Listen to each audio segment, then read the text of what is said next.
Audio Jungle.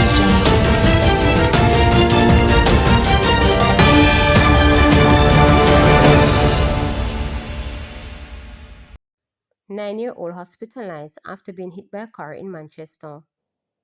Police and political representatives are reporting that a 9-year-old boy has been admitted in critical condition at hospital after the child was hit by a vehicle on the Prospect Main Road in Manchester on Monday. The incident reportedly took place a short distance from the area where a week ago a schoolboy died when he was struck from his bicycle by a Toyota Hiace on the Prospect Main Road. Police said the driver involved in the Monday's incident reported the crash at the Alligator Pond police station and told cops that the child walked into the path of his vehicle. Police said the child apparently walked from his home onto the main road when he was hit by the vehicle. The vehicle has been seized at the police station as a probe has been launched into the incident. Councillor Omar Robinson, People's National Party Alligator Pond Division, for the second consecutive day, raised alarm regarding crashes involving children in Prospect area. We just come out of a situation where we are mourning the loss of a child, Marley Barnes.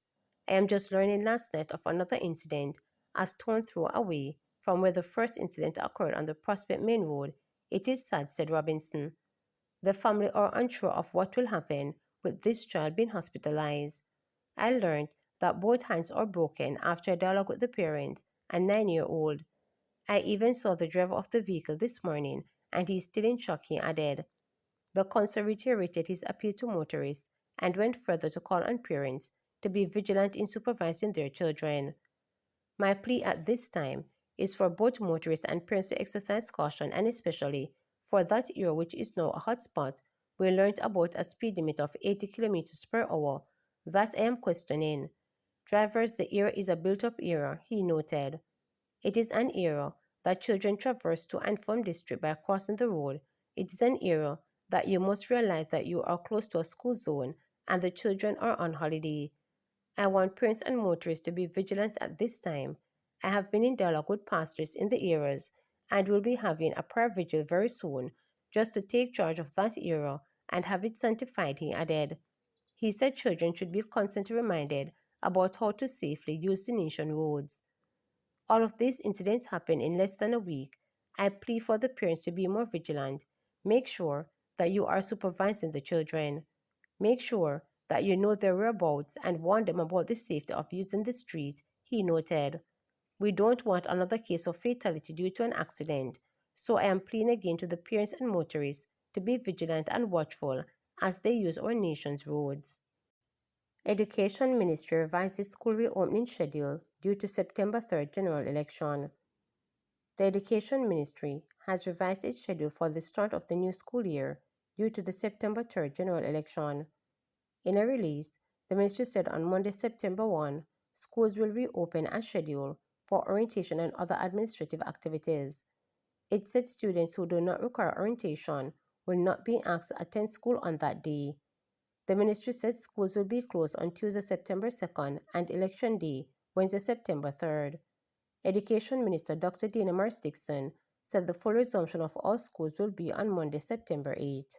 As is customary, the first week of school usually sees a staggered opening where we have a lot of orientation exercises and other administrative activities taking place. On September 1, schools are authorized to open for these administrative exercises and also for orientation. Schools will be closed on September 2 and 3 to facilitate the Electoral Office of Jamaica preparing the schools and using them as polling sites. For the remainder of the week, schools have flexibility built in to determine how they will continue their orientation exercises and other administrative activities as needed. All schools will open for face-to-face classes on Monday, September 8, 2025.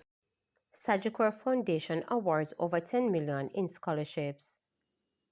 The Sagicor Foundation has awarded 55 scholarships valued at over $10 million to Jamaican students in commemoration of its 55th anniversary. The award ceremony was held on Tuesday at the Pegasus Hotel in Kingston and hosted by media personality Jennifer Jenny Small. Vice President of Communications, Digital Media, and Corporate Social Responsibility, Nicole Campbell Robinson, emphasized the significance of this year's milestone. When we invest in education, we invest in national progress. This year carries even deeper significance. We are commemorating 55 years of Sagicor Group Jamaica legacy of service and nation building, she stated. The Sagicor Foundation Scholarship Program has supported Jamaican students for 3 decades. This year's award included 28 scholarships for secondary students to high school, each valued at $50,000 per annum for 5 years. Recipients were selected based on their primary exit profile performance, with 4 of the awardees, Keneal Walford, Ashmore Morrison, Kellen Harris, and Anton Lindsay, also being top athletes for the 2025 Jamaica Teachers Association Sagicor National Athletics Championship. Campbell Robinson noted, this balance of academics and athletics reflects Sagicor's commitment to well-rounded development. 27 territory students also receive awards valued at $300,000 each, renewable for 4 years.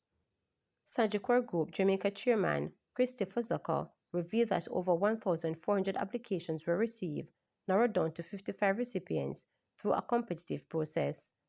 Campbell Robinson added that recipients are also required to complete up to 40 hours of voluntary service annually, demonstrating character and leadership.